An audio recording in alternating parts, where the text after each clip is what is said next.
ഉത്തർപ്രദേശിൽ അവിടെ നേരത്തെ തന്നെ പാസ്സാക്കിയിട്ടുള്ള 2021 തോന്നുന്നു പാസ്സാക്കിയ മതപരിവർത്തന നിരോധന നിയമം അതിൽ ഭേദഗതി വരുത്തിയിരിക്കുകയാണ്. കഴിഞ്ഞ ദിവസം ചൊവ്വാഴ്ച അതുമായി ബന്ധപ്പെട്ടുള്ള ബില്ല് നിയമസഭയിൽ അവതരിപ്പിച്ച് പാസ്സാക്കി കൂടുതൽ കർക്കശമായ വ്യവസ്ഥകൾ ആണ് അതിൽ കൊണ്ടുവന്നിരിക്കുന്നത്. ഉദാഹരണത്തിന് 10 വർഷമായിരുന്നു ശിക്ഷയെങ്കിൽ അത് ജീവപര്യന്തം തടവാക്കി മാറ്റാൻ കഴിയും. ആർക്കെതിരെയും ആർക്ക് വേണമെങ്കിലും പരാതി നൽകാൻ കഴിയുന്ന വ്യവസ്ഥകൾ, ജാമ്യ വ്യവസ്ഥകൾ കൂടുതൽ കർശനമാക്കുന്നു. അങ്ങനെ നിരവധി ഭേദഗതികൾ ആ നിയമത്തിൽ കൊണ്ടുവന്നിരിക്കുകയാണ്.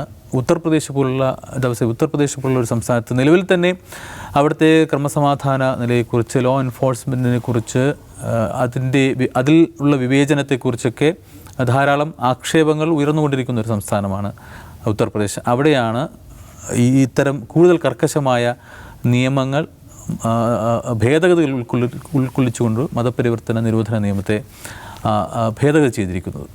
എന്ത് തോന്നുന്നു, ഇതെങ്ങനെയായിരിക്കും ഇത് നടപ്പാക്കാൻ പോകുന്നത്? നമ്മൾ കണ്ട കാര്യം, ഈ മതപരിവർത്തന നിരോധന നിയമം എന്നായിരിക്കില്ല അതിൻ്റെ പേര്. ആൻറ്റി കൺവേർഷൻ എന്താണ്, എൻഫോഴ്സ്മെൻറ്റ് കൺവേർഷൻ എന്താണ്, ഫോഴ്സ്ഫുൾ കൺവേർഷൻ ഇത് തടയാനുള്ള നിയമം എന്നൊക്കെയാണ് ആ നിയമത്തിന് പേര് കൊടുക്കുക. ഈ നിലക്കുള്ള നിയമങ്ങൾ ഇന്ത്യയിൽ 9 സംസ്ഥാനങ്ങളുണ്ട്. ഈ 9 സംസ്ഥാനങ്ങൾ എന്ന് പറയുന്നത് ഹിന്ദി ബെൽറ്റുള്ള സംസ്ഥാനങ്ങളാണ്. ഉത്തർപ്രദേശ്, ഉത്തരാഖണ്ഡ്, ഹരിയാന, രാജസ്ഥാൻ, മധ്യപ്രദേശ്, ഗുജറാത്ത്, ഛത്തീസ്ഗഡ്, പിന്നെ ഒഡീഷ ഉണ്ട്. അതിനകത്ത് ബി ജെ പി സഖ്യകക്ഷികളോ ഒക്കെ ഭരിച്ചിരുന്ന സംസ്ഥാനങ്ങളാണ്. അപ്പോൾ ഇതിൻ്റെ ഒരു പ്രശ്നം എന്താണെന്ന് വെച്ചിട്ടുണ്ടെങ്കിൽ, ഒന്നാമത്തെ ഒരു പ്രശ്നം, നമ്മുടെ ഭരണഘടന അഭിപ്രായ സ്വാതന്ത്ര്യത്തെ ഏറ്റവും പ്രധാനമായിട്ട് കാണുന്ന freedom of expression, freedom of choice എന്നൊക്കെ ഉള്ളത് മൗലികാവകാശങ്ങളായിട്ട് കാണുന്ന ഒരു ഭരണഘടനയുള്ള രാജ്യമാണ് നമ്മുടെ. അപ്പോൾ അങ്ങനെയുള്ള രാജ്യത്ത് ഒരാളെ സംബന്ധിച്ചിടത്തോളം അയാളുടെ വിശ്വാസം, മതം, വസ്ത്രം, ഭക്ഷണം, ഇതൊക്കെ എന്ന് പറയുന്ന ഒരാളുടെ വ്യക്തിപരമായ ചോയ്സിൻ്റെ കാര്യമാണ്. അത് പബ്ലിക് ഹെൽത്തിനെ, പബ്ലിക് ഓർഡറിനെ ബാധിക്കാത്ത കാലത്തോളം അത് ഒരാളുടെ വ്യക്തിപരമായ ചോയ്സാണ്. അപ്പോൾ അത് ഇപ്പം ഈ നിയമത്തിൽ പറഞ്ഞിരിക്കുന്ന ഒരു കാര്യമുണ്ട്. ഒരാൾ കൺവേർട്ട് ചെയ്യാൻ, മതപരിവർത്തനം നടത്താൻ തീരുമാനിച്ചാൽ ഡിസ്ട്രിക്ട് മജിസ്ട്രേറ്റിൻ്റെ അനുമതി മേടിക്കണം. അതെങ്ങനെയാണ് സാധിക്കുക? അതെങ്ങനെയാണ്? ഇയാളുടെ ഒരു വ്യക്തിപരമായിട്ടുള്ളൊരു കാര്യമല്ല. അത് ഈ ഡിസ്ട്രിക്ട് മജിസ്ട്രേറ്റ് നേരത്തെ അറിയിച്ചിട്ട് പുള്ളിയുടെ അടുത്ത് NOC മേടിച്ചിട്ട് വിശ്വാസം മാറാൻ പറ്റുള്ളൂ എന്ന് പറഞ്ഞാൽ ഒന്നത് അപ്രായോഗികമായിട്ടുള്ള കാര്യമാണ്. ഈ പറയുന്ന പോലെ വ്യക്തിയുടെ മൗലികാവകാശത്തിന് മേലുള്ള വളരെ പച്ചയായ കടന്നുകയറ്റമാണ്. പിന്നെ ഇതിനകത്തുള്ള വ്യവസ്ഥകൾ അതിനെങ്ങനെയാണ് ഇവർ വ്യാഖ്യാനിക്കുന്നതനുസരിച്ച്, ഇപ്പോൾ നിർബന്ധിത മതപരിവർത്തന നിരോധന നിയമം, ഈ പറയുന്ന UP-യിലെ നിയമമുണ്ടല്ലോ, ഇപ്പം ഭേദഗതി ചെയ്യുന്നതിന് മുമ്പുള്ള അതിൻ്റെ ഡ്രാഫ്റ്റ് ഞാൻ മുഴുവൻ വായിച്ചിട്ടുണ്ട്. അതിൽ ഈ ഇതിനെ വ്യാഖ്യാനിക്കുന്നിടത്ത് ഒരു അലോമെൻ്റാണ്, വശീകരിച്ചിട്ട് മതം മാറ്റാൻ പറ്റില്ല. ലവ് ജിഹാദൊക്കെ അതിൻ്റെ ഇതിൽപ്പെടുന്നു. അലോമെൻ്റ് ഉണ്ട്, കോഴ്ഷൻ ഉണ്ട്, കോഴ്ഷൻ നിർബന്ധിച്ചിട്ട് ഏതെങ്കിലും നിലക്കുള്ള, പിന്നെ ഭീഷണി ഒക്കെ ഉണ്ട്. അപ്പോൾ ഇതിനെങ്ങനെ വ്യാഖ്യാനിക്കുന്നത്, ഇത് മനസ്സിലാക്കണമെങ്കിൽ 3 വർഷം മുമ്പ് അവിടെയുള്ള പ്രസിദ്ധനായിട്ടുള്ളൊരു ഇസ്ലാമിക പണ്ഡിതനുണ്ട്, കലീം സിദ്ദീഖി എന്ന് പറഞ്ഞിട്ടൊരാൾ. കലീം സിദ്ദീഖിയെ പോലീസ് അറസ്റ്റ് ചെയ്യുകയാണ്. അത് 8 മാസത്തോളം അദ്ദേഹം ജയിലിൽ കിടന്നിട്ടുണ്ട്. പോലീസ് അറസ്റ്റ് ചെയ്യുന്നത് എന്താണ്? ഈ നിയമം ഉപയോഗിച്ചിട്ടാണ് അറസ്റ്റ് ചെയ്യുന്നത്. അദ്ദേഹം അദ്ദേഹം തന്നെ സ്വയം മതപരിവർത്തനം ചെയ്ത ഒരാളാണ്. അദ്ദേഹം ഗൗതം എന്നായിരുന്നു അദ്ദേഹത്തിൻ്റെ പേര്. ബ്രാഹ്മണ വിഭാഗത്തിൽപ്പെട്ട ആളാണെന്നാണ് എൻ്റെ ഓർമ്മ. അപ്പോൾ അദ്ദേഹത്തിനെതിരെയുള്ള കുറ്റപത്രത്തിൽ അദ്ദേഹം എലോമെൻ്റ് നടത്തിയിട്ടുണ്ട്, വശീകരിച്ചിട്ടുണ്ട് എന്നതിനെക്കുറിച്ചിട്ട് കുറ്റപത്രത്തിൽ പറയുന്ന കാര്യം എന്താണെന്നറിയോ? അയാൾ സ്വർഗത്തെക്കുറിച്ച് പറഞ്ഞു. കാരണം ഇസ്ലാമിക വിശ്വാസപ്രകാരം മരണശേഷം വിശ്വാസിക്കുന്നുണ്ട് സ്വർഗം ലഭിക്കും. അത് എലോമെൻ്റ് ആണല്ലോ, വശീകരണമാണല്ലോ, പ്രലോഭനമാണ്. പിന്നെ കോഷനും ത്രറ്റനിങ്ങും വരുന്നുണ്ട്. എന്താണ്? നരകം ലഭിക്കും. മോശമായിട്ട് ജീവിക്കുന്ന ആൾക്ക് നരകം ലഭിക്കും. അപ്പം ഒരാൾ നരകത്തെക്കുറിച്ച് ഇസ്ലാമിക് പ്രീച്ചിങ്ങിൻ്റെ ഭാഗമായിട്ട് നോക്കണം. പ്രീച്ചിങ് എന്നുള്ളത്, പ്രൊപ്പഗേഷൻ എന്നുള്ളത് ഭരണഘടനാപരമായ മൗലികാവകാശമാണ്. അപ്പം ഇദ്ദേഹം ഈ പ്രീച്ചർ അല്ലെങ്കിൽ ഈ പണ്ഡിതൻ അദ്ദേഹത്തിൻ്റെ ഇസ്ലാമിക് പ്രീച്ചിങ്ങിൻ്റെ ഭാഗമായിട്ട് സ്വർഗത്തെക്കുറിച്ച് സംസാരിക്കുന്നു, നരകത്തെക്കുറിച്ച് സംസാരിക്കുന്നു. അപ്പോൾ ഈ നിയമപരമായിട്ട് സ്വർഗത്തെക്കുറിച്ച് സംസാരിക്കുന്ന എലോമെൻ്റാണ്, പ്രലോഭനമാണ്. നരകത്തെക്കുറിച്ച് സംസാരിക്കുന്നത് ഭീഷണിപ്പെടുത്തലാണ്. ഇത് കുറ്റപത്രത്തിലുള്ളതാണ് മുഹാജിർ, ഇദ്ദേഹത്തിനെതിരായിട്ടുള്ള കുറ്റപത്രത്തിലുള്ളതാണ്. അങ്ങനെ ഈ നിയമത്തിലെ 2 സംഗതികളും ഇദ്ദേഹത്തിനെതിരെ അപ്ലൈ ചെയ്യുന്നു, അകത്തിടുന്നു. 5-8 മാസം അദ്ദേഹം ജയിലിൽ കിടക്കുന്നു. അപ്പോൾ അടിസ്ഥാനപരമായ പ്രശ്നം ഇതാണ്. ഒരാളുടെ വ്യക്തിപരമായിട്ടുള്ളൊരു തീർപ്പിന് മേൽ എങ്ങനെയാണ് ഭരണകൂടം ഒരു തേർഡ് ഏജൻസി ആയിട്ട് വരുന്നത്? നിങ്ങൾ ഡിസ്ട്രിക്ട് മജിസ്ട്രേറ്റിൻ്റെ ഒരു മീഡിയേറ്ററാക്കി വെച്ചിട്ടാണ് നിങ്ങൾ മതം മാറേണ്ടതെന്ന് വരുന്നു എന്ന് പറയുമ്പോൾ എൻ്റെ ഒരു പേഴ്സണൽ ചോയ്സിന് മേൽ ഒരു അനദർ ഏജൻസിക്ക് അധികാരം കൊടുക്കുകയാണ് ചെയ്യുന്നത്. അത് പറ്റില്ല, അത് വ്യക്തി സ്വാതന്ത്ര്യം കടന്നേരം. രണ്ടാമത്തെ പ്രശ്നം ഇതാണ്, ഇതിലുള്ള വാക്കുകൾ നിങ്ങൾ കോഴ്സിനെ, എലമെൻറ്റിനെ അല്ലെങ്കിൽ ഫോഴ്സ്ഫുൾ ഇങ്ങനെ വ്യാഖ്യാനം അതെങ്ങനെ UP പോലുള്ള സംസ്ഥാനത്ത് അത് അങ്ങനെ ഒന്നും വാചകം ഇല്ലെങ്കിൽ തന്നെയും എങ്ങനെ നിയമം ദുരുപയോഗപ്പെടുത്താവുന്ന സിറ്റുവേഷനാണ്. ഇത് അടിസ്ഥാനപരമായിട്ട് എന്താണെന്ന് വെച്ചിട്ടുണ്ടെങ്കിൽ ഈ സ്വാതന്ത്ര്യത്തിന് മേലുള്ള കടന്നുകയറ്റമാണ്. ഇപ്പോൾ ഉണ്ടായുള്ള ഭേദഗതി ഒന്ന് മുഹാജിർ സൂചിപ്പിച്ചാണ്, ഇതിൻ്റെ ശിക്ഷാ കാലാവധി വർദ്ധിപ്പിച്ച. രണ്ടാമത്തെ ഗുരുതരമാണ്. പിന്നെ മുഹാജിർ ഇപ്പം ഒരു അന്യ സമുദായത്തിൽപ്പെട്ട ഒരാളെ കല്യാണം കഴിച്ചു എന്ന് വിചാരിക്കുക. അപ്പം നേരത്തെയുള്ള നിയമപ്രകാരം ആ കല്യാണം കഴിച്ച ആളോ അല്ലെങ്കിൽ അവരുടെ ബന്ധുക്കളോ പരാതി കൊടുക്കണം, ഇതിൽ നിങ്ങൾക്കെതിരെ FIR ഇടണമെങ്കിൽ.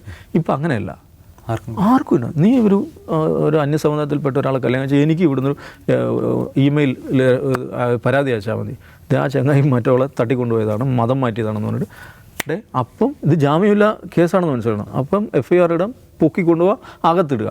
ഇതാണ് ഇതിലൂടെ നടക്കാൻ പോകുന്നത്. ഇത് പക്ഷെ പ്രശ്നം എന്താണെന്ന് വെച്ചിട്ടുണ്ടെങ്കിൽ ഇതിൽ ഇത് ഭരണഘടനാ വിരുദ്ധമായിട്ടുള്ള ഒരു നിയമമാണ്. പക്ഷേ കോടതി യഥാർത്ഥത്തിൽ നിയമത്തിൻ്റെ ഭരണഘടനാപരമായിട്ടുള്ള കോൺസ്റ്റിറ്റ്യൂഷണൽ വെറ്റിംഗ് നടത്തേണ്ട സ്ഥാപനങ്ങളാണ് കോടതികൾ. അത് നടക്കുന്നില്ല എന്നുള്ളതാണ് ഏറ്റവും വലിയ പ്രധാനപ്പെട്ട പ്രശ്നം. കാരണം മതപരിവർത്തനം എന്ന് പറയുന്ന സംഗതിയോട് സംഘ് പരിവാറിനോട് സംഘ് പരിവാറിന് മാത്രമല്ല, ഒരു ഇന്ത്യൻ ബ്രാഹ്മണ്യത്തിൻ്റെ ഏറ്റവും വലിയ പേടി സ്വപ്നമാണ് മതപരിവർത്തനം എന്ന് പറയുന്നത്. അത് ഗാന്ധിജിക്ക് വരെ ഉണ്ടായിരുന്നു കേട്ടോ. ഗാന്ധിജിയുടെ മകൻ ഹരിലാൽ മതം മാറി ഇസ്ലാം സ്വീകരിച്ചു, അബ്ദുല്ല ഗാന്ധി എന്നുണ്ട്. എന്തോരം ബഹളമാണ് ഗാന്ധിജി ഉണ്ടാക്കിയത്. ഇങ്ങനെ മതപരിവർത്തനം നടത്തിയവരെ കൊല്ലുക എന്നുള്ള RSSൻ്റെ പരിപാടിയാണ്. ഇതേ നോക്കൂ, 1987 ജൂണിൽ ചിരുതക്കുട്ടി എന്ന് പറയുന്ന സ്ത്രീ മതം മാറി ആമനക്കുട്ടിയായപ്പം മഞ്ചേരിയിലെ കോടതിയിൽ വെച്ചാണ് സംഘ് പരിവാർ കൊന്നത്. 1998 തിരൂരിൽ യാസർ എന്ന് പറഞ്ഞ ഒരാളെ കൊല്ലുന്നുണ്ട്. അദ്ദേഹത്തെ കൊന്ന കേസിലെ 1-ാം പ്രതി മഠത്തിൽ നാരായണൻ, RSSൻ്റെ ജില്ലാ നേതാവാണ്. 2016 കൊടിഞ്ഞി ഫൈസൽ മതം മാറിയപ്പം ആ ഫൈസലിനെ കൊന്നു. ആ ഫൈസലിനെ കൊന്ന കേസിലെ 10-ാം പ്രതിയാണ് ഈ മഠത്തിൽ നാരായണൻ. 98 1-ാം പ്രതിയായി. അപ്പോൾ ഇനി ഈ കേസും ഈ പറയുന്ന ഇതുപോലെ ഏതാണ് നമ്മുടെ കാസർകോട്ടെ കേസുണ്ടല്ലോ, ആ സ്വഭാവത്തിലാണ് കൊടിഞ്ഞി ഫൈസൽ വധക്കേസ് പോകുന്നത്. സർക്കാർ അത്രയും അലസമായിട്ടാണ് അതിന് കൈകാര്യം ചെയ്യുന്നത്. അപ്പം മതപരിവർത്തനം എന്ന് പറയുന്നത് ഇന്ത്യയിൽ ഈ ഏറ്റവും പ്രധാനപ്പെട്ട സാമൂഹ്യ മാറ്റത്തിൻ്റെ ഏറ്റവും പ്രധാനപ്പെട്ട ഒരു ഏജൻറ്റായി വർക്ക് ചെയ്തൊരു ഫോഴ്സാണ്. നമുക്കറിയാവുന്നതാണ്. അത് ഇന്ത്യയിൽ ജാതീയതയ്ക്കെതിരായിട്ടുള്ള ഏറ്റവും പ്രഹരശേഷിയുള്ള സാമൂഹിക പ്രസ്ഥാനമായിട്ട് നിന്നിട്ടുള്ള ഒരു പ്രതിഭാസമാണ് മതപരിവർത്തനം എന്ന് പറയുന്നത്. അതുകൊണ്ട് തന്നെ ബ്രാഹ്മണ്യം ഏറ്റവും ഭയക്കുന്നൊരു സംഗതിയാണത്. അതുകൊണ്ടാണ് ഈ ഭരണഘടനാ മൂല്യങ്ങളെപ്പോലും ചവിട്ടി മതിച്ചുകൊണ്ട് ഇത്തരം നിയമങ്ങൾ നിർവിഘ്നം ഇവരുണ്ടാക്കിക്കൊണ്ട്. ഇപ്പോൾ UP പിൻപറ്റിക്കൊണ്ട് മറ്റ് സംസ്ഥാനങ്ങളും ഇത്തരം കർക്കശമായ ഭേദഗതികൾ കൊണ്ടുവന്നേക്കാം. നിലവിൽ തന്നെ പല സംസ്ഥാനങ്ങളും ഈ നിയമം നിലവിൽ കൊണ്ട്. അപ്പം പ്രത്യക്ഷത്തിൽ തന്നെ ഭരണഘടനയ്ക്ക് വിരുദ്ധമായ സംഗതികൾ ഉള്ളതാണ് എന്നിപ്പം ദാവ് സാഹിബ് ചൂണ്ടിക്കാണിച്ചു. അജിംസ്, ഇത് ഇനിയും കോടതിയിൽ ചോദ്യം ചെയ്യപ്പെടാനോ ഇത് റിപ്പീൽ ചെയ്യപ്പെടാനോ ഉള്ള എന്തെങ്കിലും ഒരു സാധ്യത കാണുന്നുണ്ടോ? ലവ് ജിഹാദിൻ്റെ പേരിലൊരു നിയമമുള്ള രാജ്യമാണ് നമ്മൾ. UP ലവ് ജിഹാദ് നിയമമുണ്ട്. 2017 യോഗി ആദിത്യനാഥ് അധികാരത്തിൽ വന്നപ്പോൾ ഉണ്ടാക്കിയ നിയമമാണ്. ഇത് എന്താണ് ലവ് ജിഹാദ് എന്നൊരു സംഭവമില്ല എന്നും അങ്ങനെ ഒരു കാര്യം നടക്കുന്നില്ല എന്നും ഇന്ത്യയുടെ സുപ്രീം കോടതി, വിവിധ ഹൈക്കോടതികൾ, ഇന്ത്യൻ പാർലമെൻറ്റിൽ ആഭ്യന്തര മന്ത്രാലയം കൊടുത്ത നിരവധി മറുപടികളുണ്ട്. അപ്പോൾ ഇങ്ങനെ ഇല്ലാത്തൊരു കാര്യത്തിന് വേണ്ടി നിയമം ഉണ്ടായ ഒരു സംസ്ഥാനമാണ് UP. അപ്പോൾ UP അതുണ്ടാവാനുള്ള കാരണമുണ്ട്, അതിലേക്ക് ഞാൻ വരാം. അതിന് മുമ്പ് നമ്മൾ ശ്രദ്ധിച്ചു കഴിഞ്ഞാൽ മതപരിവർത്തന നിരോധന നിയമങ്ങളൊക്കെ വന്നിട്ടുള്ളത് ആദ്യം വരുന്നത് ഒഡീഷയിൽ നിന്നാണ്. ഒഡീഷയിലാണ് ആദ്യം വരുന്നത് 1967, രണ്ടാമത് മധ്യപ്രദേശ് വരുന്നത്. ഇത് 2 നിയമങ്ങൾ വരുമ്പോഴും കോൺഗ്രസ് സർക്കാരുകളല്ല 2 സംസ്ഥാനം ഭരിക്കുന്നത്. ഒന്ന് ഈ C രാജഗോപാലാചാര്യയുടെ ഒരു സ്വതന്ത്ര പാർട്ടി എന്നൊരു പാർട്ടിയാണ്, പ്രതിപക്ഷത്ത് നിന്ന പാർട്ടിയാണ്. അവർ ഭരിക്കുമ്പോഴാണ് ഒഡീഷയിൽ വരുന്നത്.